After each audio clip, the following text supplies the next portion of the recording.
about seasonal variation in the nature of dissolved organic material in a river and drinking water reservoir of a closed catchment in South Australia. Thank you.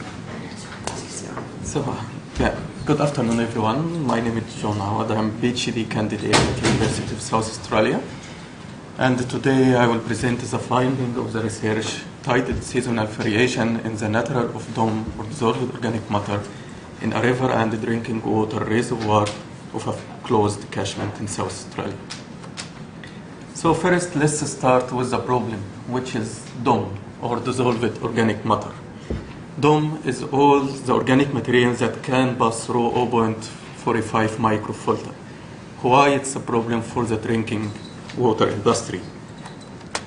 That because DOM will increase the color and the taste and the odor level in the drinking water, and to remove DOM from the water we need more coagulant or more chemicals such as alum to remove, and also any remaining DOM in the water after the treatment will lead to increase the microbial regrowth in the drinking water distribution system, and also will react with chlorine used as a disinfectant in the water treatment plant, and the result will be disinfection byproducts such as trihalomethane or THM.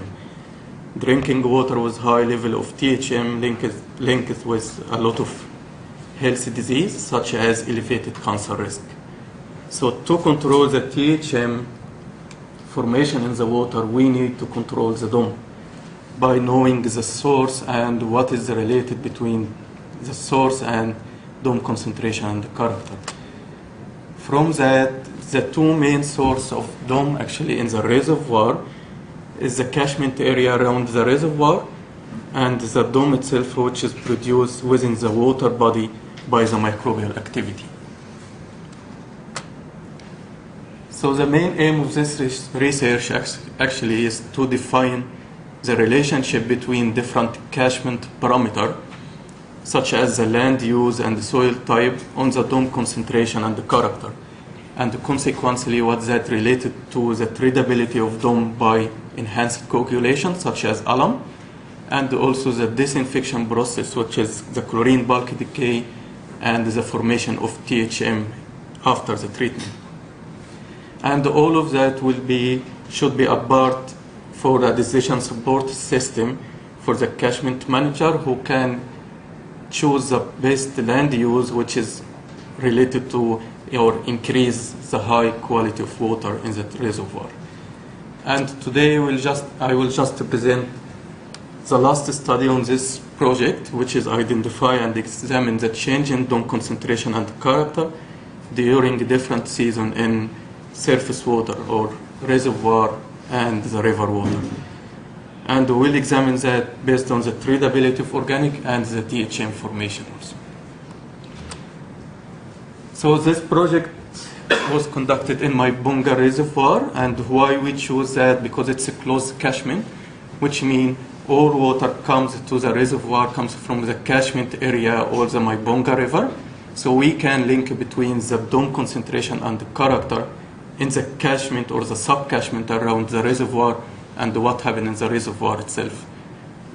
So in this project, we collect water from 6 sub-catchments around the reservoir, had different type of land use, pine and native vegetation and the grass as well, and at different type of soil, more clay soil and sandy soil.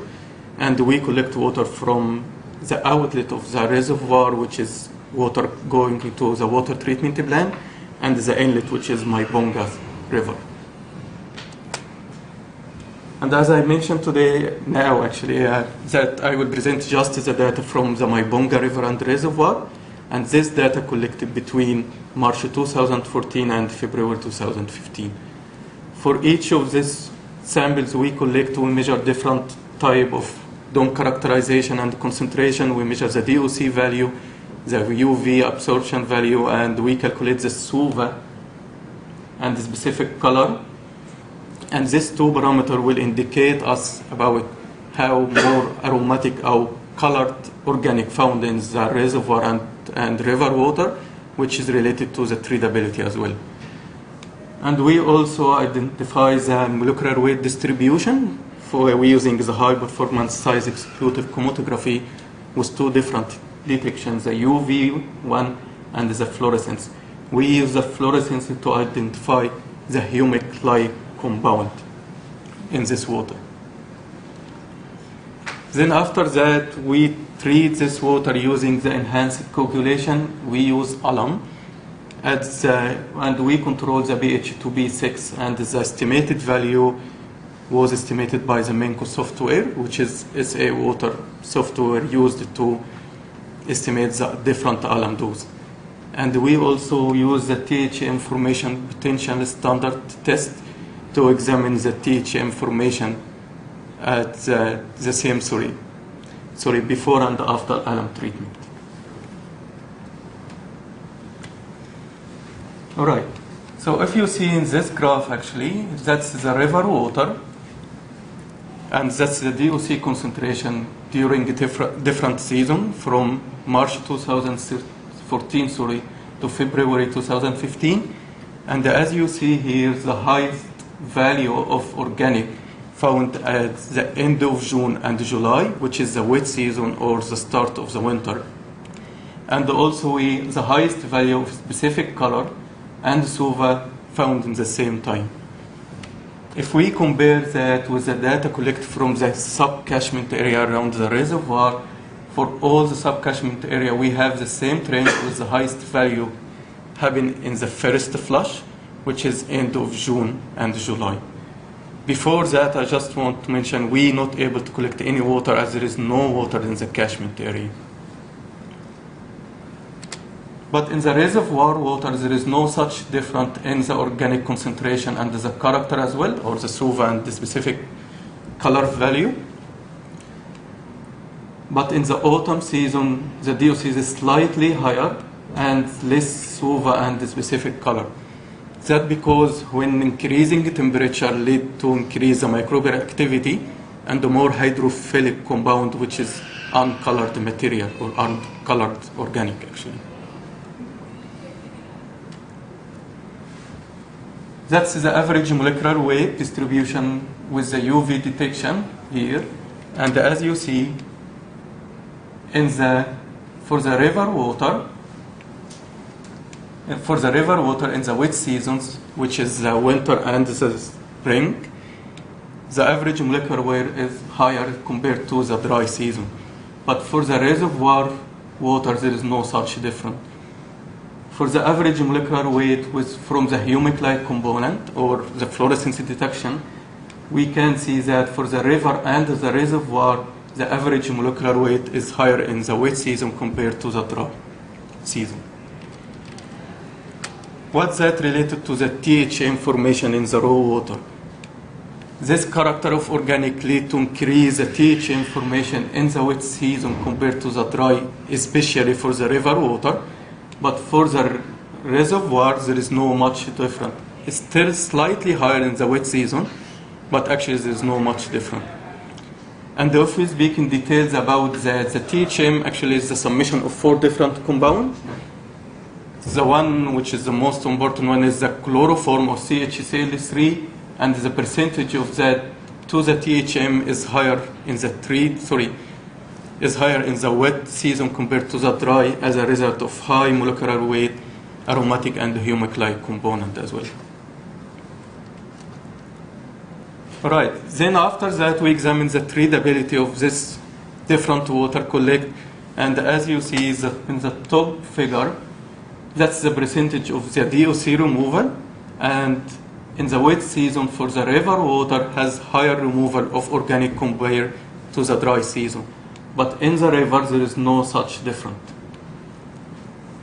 And in the bottom figure here, that's the alum dose rate, or how much alum required to remove 1 milligram of organic.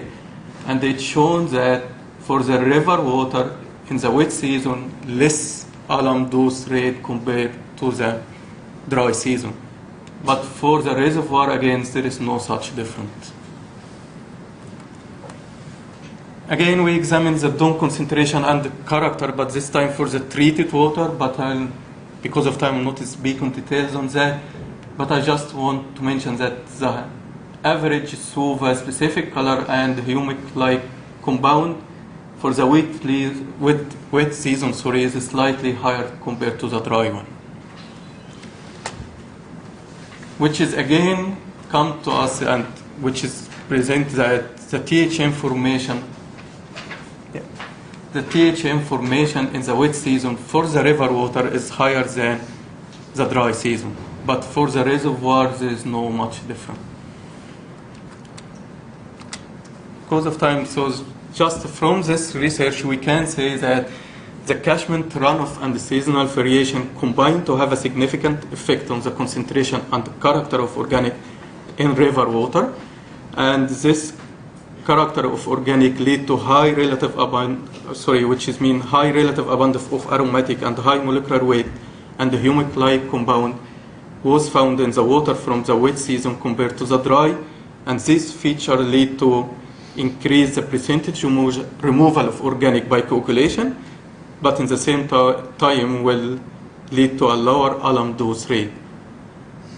And one more thing, for the reservoir water, the storage of larger water volume within the reservoir, enabling mixing of influent water and the stabilization of this water quality, resulting there is no different or measurable difference in the reservoir output from dry and the wet season.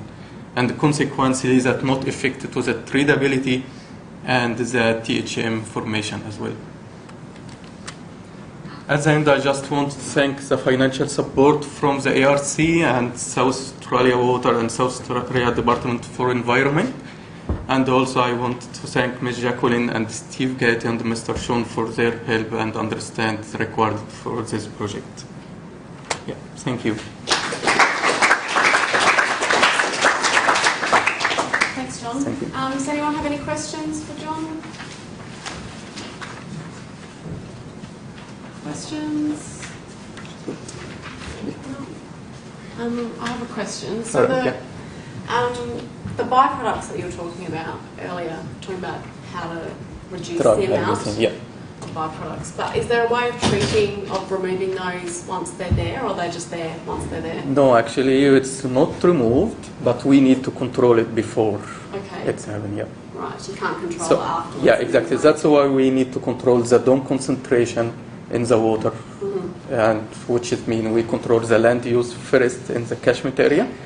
And the other thing is we need, or there is some, actually now in the water industry, especially here in South Australia, they use different disinfectant, not chlorine, they use another one named chloramine, which is produce less THM compared to the chlorine. Okay.